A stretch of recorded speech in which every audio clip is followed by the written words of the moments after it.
In ancient Rome, slavery was not just a condition. It was an identity, imposed and inescapable. This is not a tale of rebellion or triumph. This is a day in the life of a house slave. A life of silence, survival, and small defiant moments of humanity. A day in the life of a Roman slave. You wake up because a rat is licking the sweat off your foot. Not the worst thing that's licked you lately, so you don't kick it. Instead, you roll onto your side, shifting the itchy straw bedding and bumping into someone else's elbow. 8 of you share this room, if you can call a wooden box crammed with half-rotted hay and breath-thick air a room. There's no light but the crack under the door, no privacy, no silence. Just the endless chorus of sleep farts, teeth grinding, and someone whispering prayers to a god who clearly stopped listening. You lie there a minute, blinking the sleep from your eyes, ears picking out the familiar rhythms, the slap of feet on dirt, the scrape of a chamber pot lid, the short, sharp hiss of someone cursing a bite. You don't remember falling asleep. You never do. Sleep comes like a dropped curtain, brief and dark and never long enough. The walls sweat in the summer, crack in the winter. The floor is packed dirt, alive with fleas and shame. There are no pillows, only bundled rags, lice-ridden and damp from someone's fevered dreams. You've learned to keep your hands close when you sleep. Too many fingers have vanished into the night, chewed or stolen. The roof creaks like an old man coughing. You piss in a pot.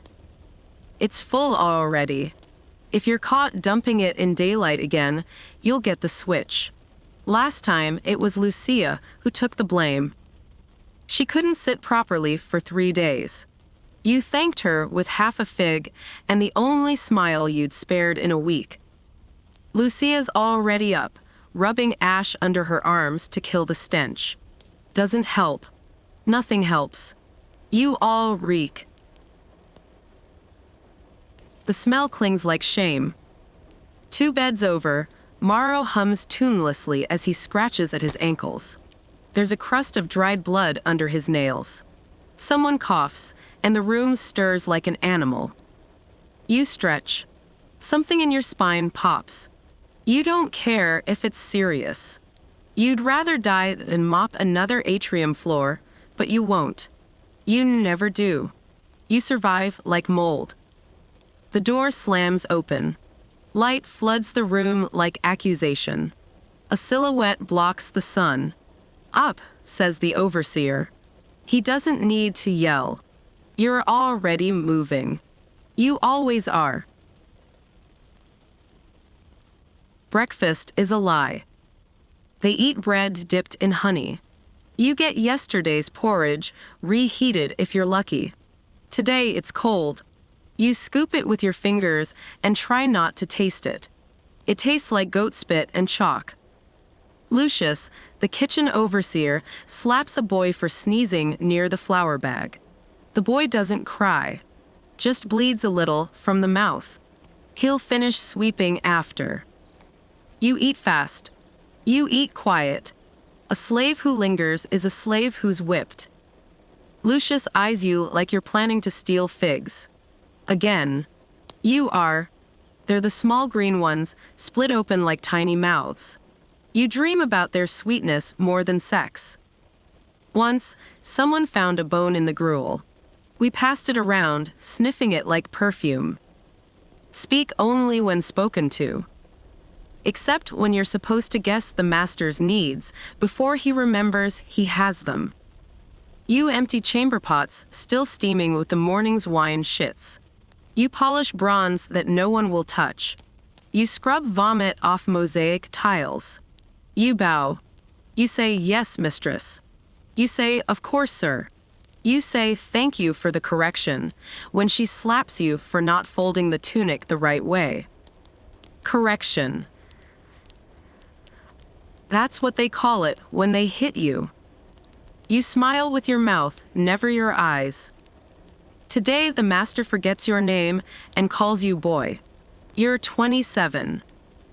A young noble guest asks for his sandals, throws one at your face when it doesn't fit. He laughs like it's a performance. You bow deeper. Mid-morning is heat and humiliation. You haul buckets from the cistern to the baths. You fan a senator's mistress while she soaks in perfumed water and calls you it. You wipe oil and hair from the marble. She jokes that her dog has softer hands than you. The others laugh. You do not. You are not allowed. You clean the triclinium. Yesterday's feast was excessive. Quail stuffed with grapes, wine dyed blue, a poet whining about love while everyone else sucked on oysters. You licked grease from a discarded fig skin when no one was looking. You were hungry. You are always hungry. You refill the oil lamps. One spills. You scrub the spot for an hour until the stain fades, or until you convince yourself it does. The mistress orders you to carry her lapdog through the garden. The dog licks your face. You must pretend it's an honor. You are a house slave, which means you're lucky. Lucky not to be chained in a field with a scythe and sunstroke. Lucky not to be thrown in the arena to bleed for sport. Lucky not to be a woman tasked with entertaining guests.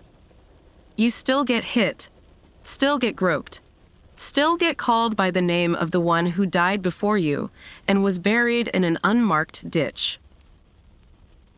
There are levels. The steward wears a belt. The cook gets a key. You get splinters. But you're alive. You are allowed to wear a tunic. You sleep indoors. Mostly.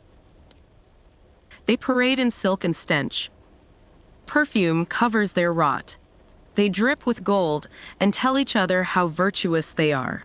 They quote Stoics while spitting olives into your hands. Your master writes verses about freedom. He reads them to guests while you scrub his feet. His son wants to be a philosopher. He says pain is an illusion. You resist the urge to stab him with a hairpin. You are not a person. You are a backdrop. You are the furniture that bleeds. The mistress has a smile like vinegar. Her favorite pastime is finding new ways to humiliate you. She calls you clever when she means uppity. You play dumb. You play dead. You survive. You do not speak. Your thoughts are dangerous. You nod. You bow. You whisper jokes only when the overseer is out of earshot. Sometimes you and Lucia trade insults in Greek just for the thrill. She once said the master's poetry made her uterus shrink. You nearly choked on a date pit, trying not to laugh. You talk with your eyes. That is all you have. Once, in a quiet moment, an old man whispered to you in Hebrew. You didn't understand, but you nodded. That was enough. Your tunic is stiff with sweat. Your hair is crawling. You wash in runoff. Your nails are black. Your skin is cracked. But you must appear clean. Your master's status is reflected in how unfilthy you look. So you scrape, rub, pluck, and oil. You rub vinegar on your arms. You smile through lice. Lucia pulls a worm from her leg. She laughs. You do too. When the inspectors come, you are paraded like a well-kept horse.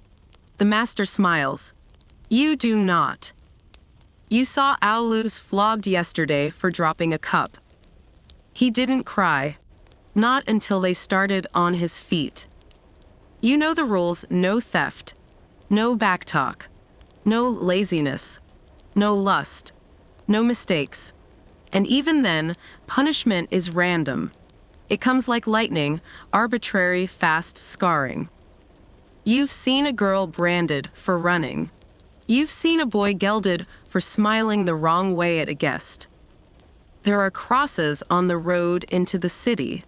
You do not look at them. You hear screaming from the cellar. Someone forgot to clean the piss jar. Again. A stolen fig. A breeze in the kitchen. A whispered insult, a glance of understanding, a hand brushing yours when no one is looking. Lucia shares half an olive. It tastes like rebellion. You are not allowed joy.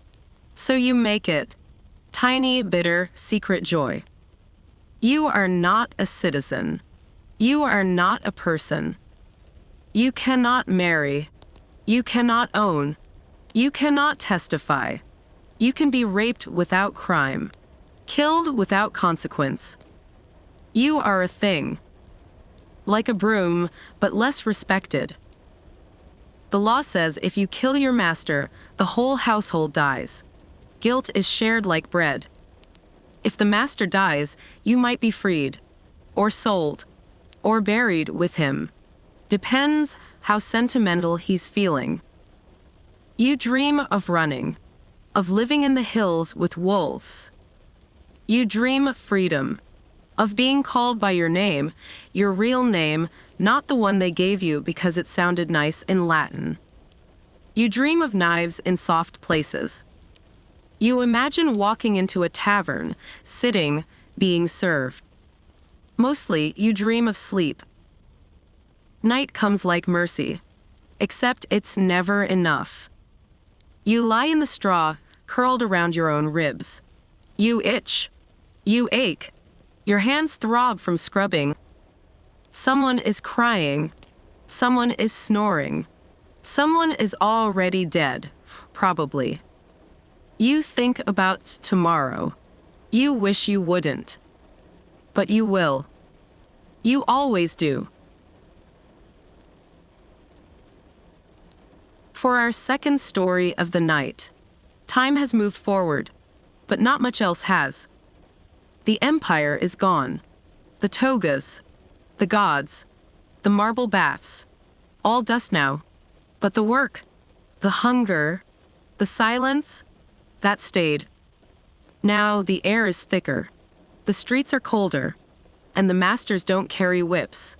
They carry ledgers. This is not Rome. This is Manchester. This is the mill, and the machines are always hungry. This story is about factory life in the Industrial Revolution, now with bonus lung disease. You wake up to coughing. Not yours, your father's. That deep chest-rattling kind that makes the walls tremble and sounds like something is trying to escape his lungs with a pickaxe. It's still dark outside, not that it makes much difference in here. Your family's one-room home doesn't do sunlight, or warmth, or silence.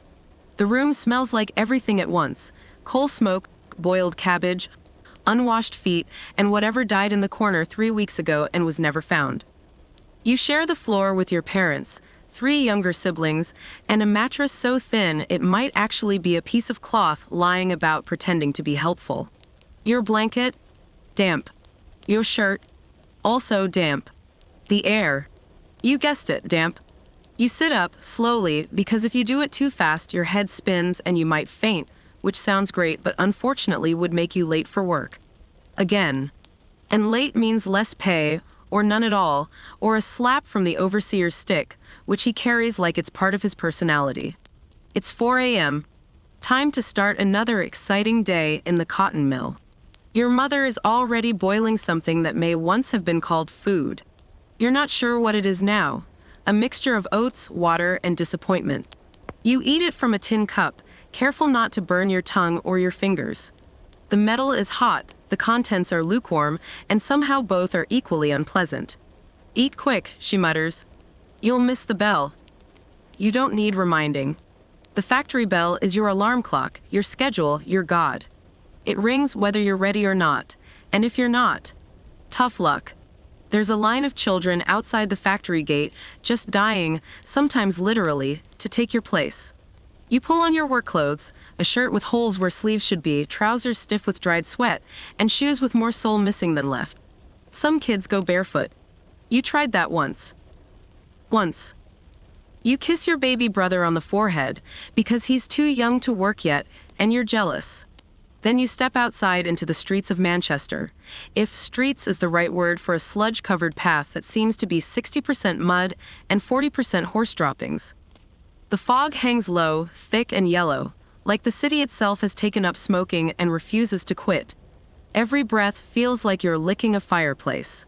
You walk past factories, chimneys, and carts full of coal. People don't say good morning. They just cough at each other like it's a secret language. You join the flow of workers, a river of bent backs and sleepy eyes heading toward the mill. A few are already limping, others bandaged from yesterday's work. You walk past the bakery, but don't bother looking in. Warm bread is for rich people. The smell is free though, so you inhale deeply and pretend your belly is full. Finally, the mill comes into view. It's massive, gray, and somehow both taller and sadder than you remember. The windows are grimy. The machines inside are already humming, growling, spinning. Like they've been waiting all night just to tear into someone. You line up with the other children, most of whom look exactly like you. Malnourished, overworked, and somewhere between 8 and 15 depending on how cruel the year's been. A man with a ledger. And absolutely no joy in his soul. Ticks your name off as you pass through the iron gates. Inside, the heat hits you first. It's not the nice kind. It's the kind that clings to your skin and settles in your lungs. The walls sweat. You sweat. The machines, which take up most of the room, seem to purr and screech at the same time. They don't care who you are. They just want to run. The cotton dust floats through the air like snow. If snow could choke you, breathing is an act of bravery. You cough once, then again, then stop trying to count. It's easier not to think about it. Or the fact that you'll be inhaling this same stuff for the next 14 hours. You take your place at the frame, your little corner of industrial paradise. The machine roars in front of you, all gears, belts, and metal teeth. You're here to watch it, feed it, clean it, and hope it doesn't eat you. It doesn't hate you personally. It just doesn't notice you at all. The overseer barks something unintelligible. You nod anyway. Doesn't matter what he said. If you move fast, you're doing it wrong. If you move slow, you're doing it worse. You start the day's work, hands moving without thought. Grab, pull, twist, tie, feed the thread, check for tangles. Don't blink too long. Don't look away. Don't stop. You're 12 years old, and already you've learned the first rule of the mill. The machine doesn't stop for anything. Not cuts. Not coughs. Not cries. Not you. 3 hours in, and your arms already feel like they've been yanked from their sockets, dipped in vinegar, and reattached by someone with a grudge. Your back is a question mark. Your eyes sting from the dust. And your fingers?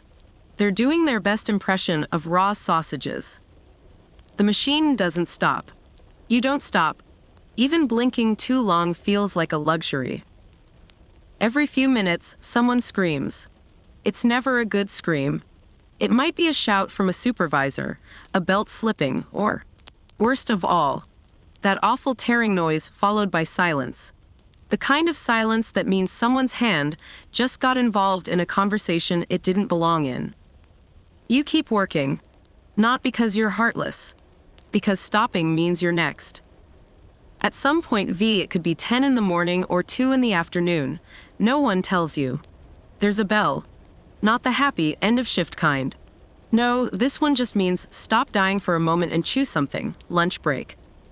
You step away from the machine like it's a sleeping animal you don't want to wake. Your knees crack. Your spine makes a noise like an old door opening into a haunted room. Lunch is in the yard, if the word yard applies to a space mostly filled with soot, mud, and broken bits of yesterday's accidents. You sit on a pile of bricks that might once have been a wall and pull out your meal. A slice of bread that could double as a building material, and a lump of cheese doing its best impression of a rock. If you're lucky, there's some dripping on the bread. The fat scraped off whatever the butcher couldn't sell. If you're very lucky, it's not moving. You eat fast, even though it takes a while to chew. There's no time for talking. Just chewing, coughing, and the occasional head nod that means, still alive. Some kids don't eat. Not because they're not hungry, but because they have nothing.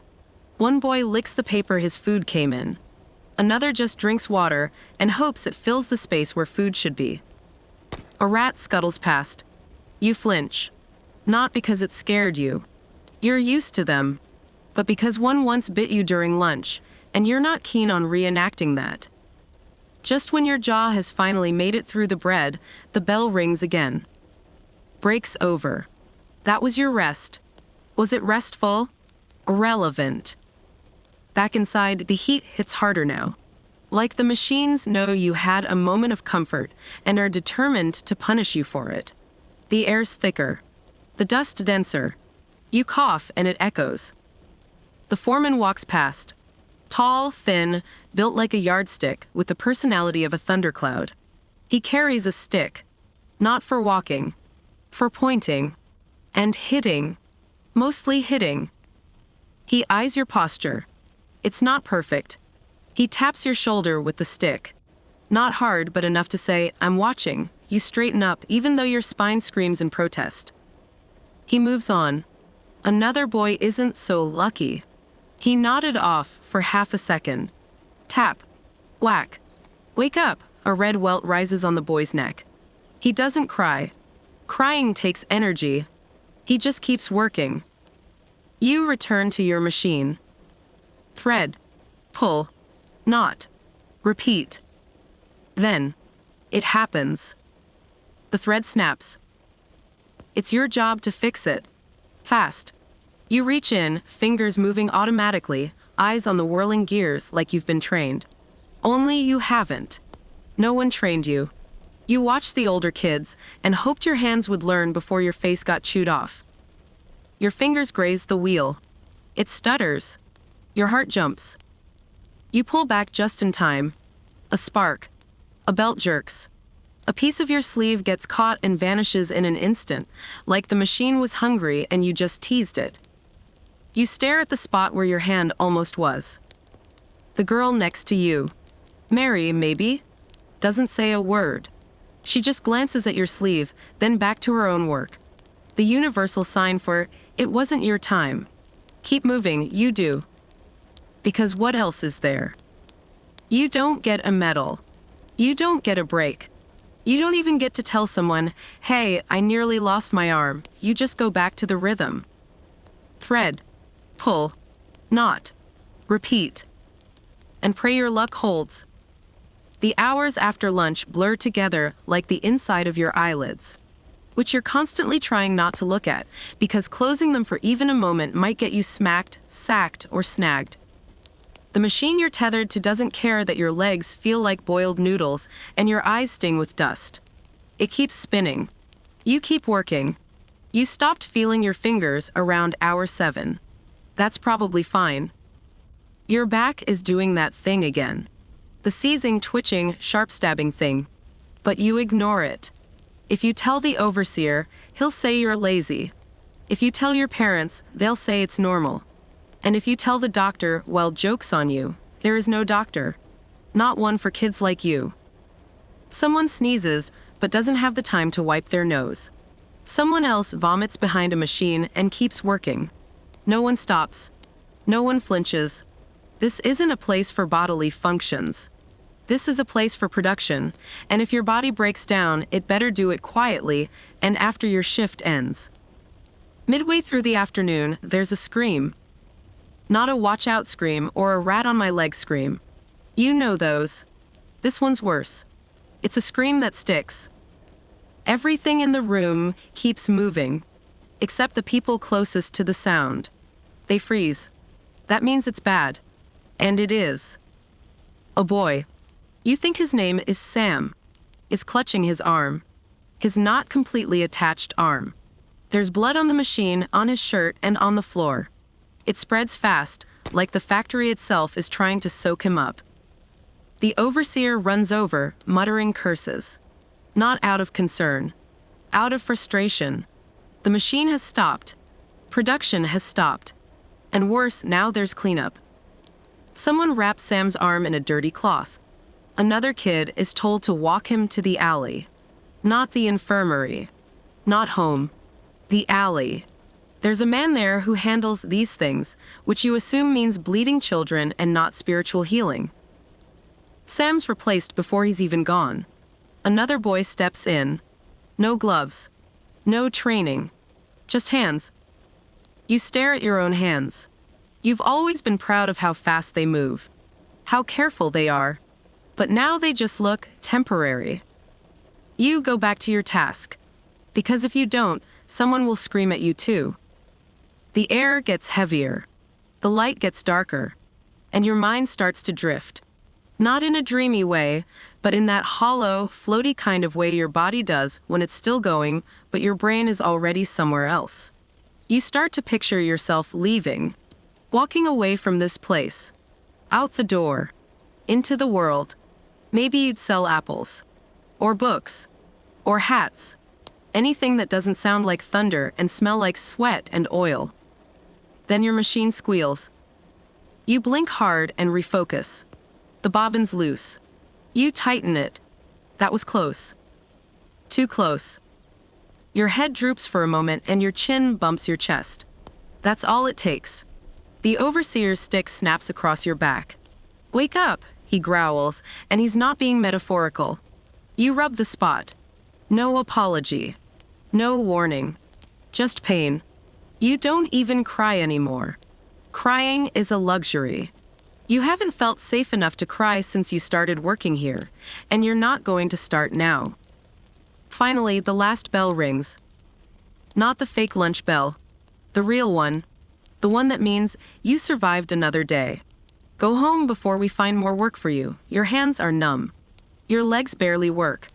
You limp out the way you came in, surrounded by other kids in various states of limping, dragging, coughing, and not talking. The streets are darker now, though it's barely past sunset. The coal smoke makes it hard to tell the difference. You walk past the same broken fences, the same leaking pipes, the same meat shop that never seems to sell actual meat. You glance in the window again. Still no sign of sausages. Just flies and regret. Your stomach growls. Too bad. Dinner tonight is whatever your mother found at the market for cheap. Bruised vegetables, stale bread, maybe a potato if the seller was drunk enough to give her a deal. You think about Sam. Wonder if he'll be back tomorrow. Wonder if he'll have to be. Wonder how many arms you get before they don't hire you anymore. You reach home. It's not much, but it's warmer than the street. Barely. Your father's coughing again. That's how you know he's alive. The fire in the corner is more for show than heat. It's been fed with scraps, bits of crate wood, old broom handles, someone's shoe if it's cold enough. You gather near it with your siblings like moths around a sad, flickering candle. Dinner is soup. Technically. It's hot water with a few floating pieces of carrot and half a cabbage leaf pretending to be something else. You drink it from a cracked bowl. Your spoon has a dent. No one complains. Complaining uses energy. After dinner, you sit in silence. There's no energy for games. No toys. No books. No laughter. You're too tired to feel much of anything. Except the itch in your scalp, lice, and the throb in your shoulder, overuse. Your mother asks if you're all right. You nod. You're not. But what would be the point in saying so? You lie down on the same piece of cloth you woke up on. Now colder, damper, and somehow rougher. Your youngest sibling rolls over and uses your arm as a pillow. You let them. They've got a few years left before this place swallows them too. Your father mumbles something in his sleep. You cough twice. Your throat burns. But you don't reach for water. There isn't any. Or if there is, it's probably not drinkable. You close your eyes. Not because you're ready for sleep, but because sleep is the only thing left that feels free. Tomorrow's another day. Another shift. Another 1,000 chances to lose a finger, or your footing, or your mind. You dream about sunlight. Or maybe that's just smoke behind your eyelids. Either way, you'll be up in 4 hours. You wake up coughing. Again. You're not sure if you ever really slept. Your dreams are a blur of spinning gears, heavy boots, and that never-ending clank clank clank of the machine that owns your life. The sound follows you even in your sleep. It might be in your bones now. You sit up. Everything hurts. But not in a new way. It's the same pain as yesterday, and the day before that, and every day since your hands first touched that cursed frame. It's almost comforting in its predictability. Your knees creak like they're 70 years old. You're 13. You shuffle toward the boiling pot where your mother is making something that claims to be breakfast. Your stomach growls. Your head throbs. And your body mutinies the moment you try to stand fully upright.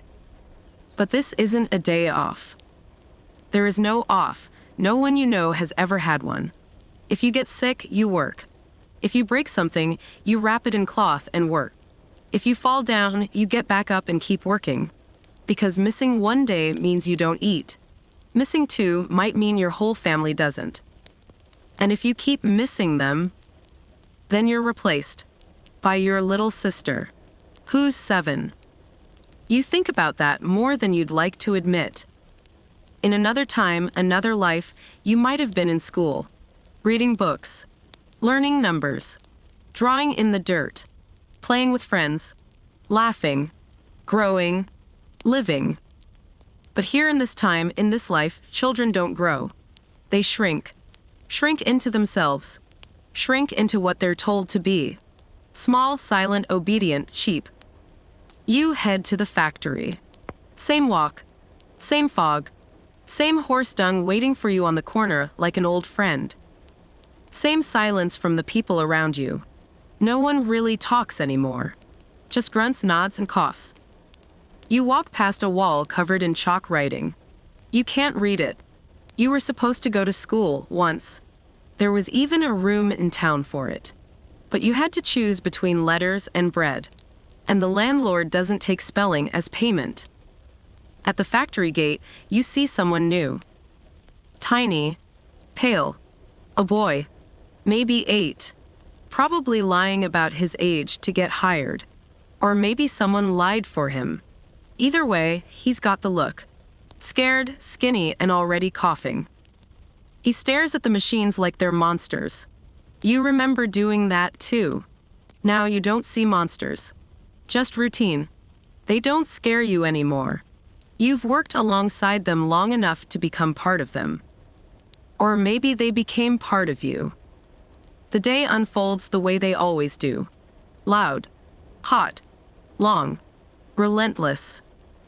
Your hands move without thinking. Your eyes blink dry. You tie, pull, duck, twist. You could do this in your sleep. You suspect some days you are. Halfway through the shift, a girl near you faints. Just drops. Her head hits the floor with a sound you'll remember. No one screams. A boy steps around her.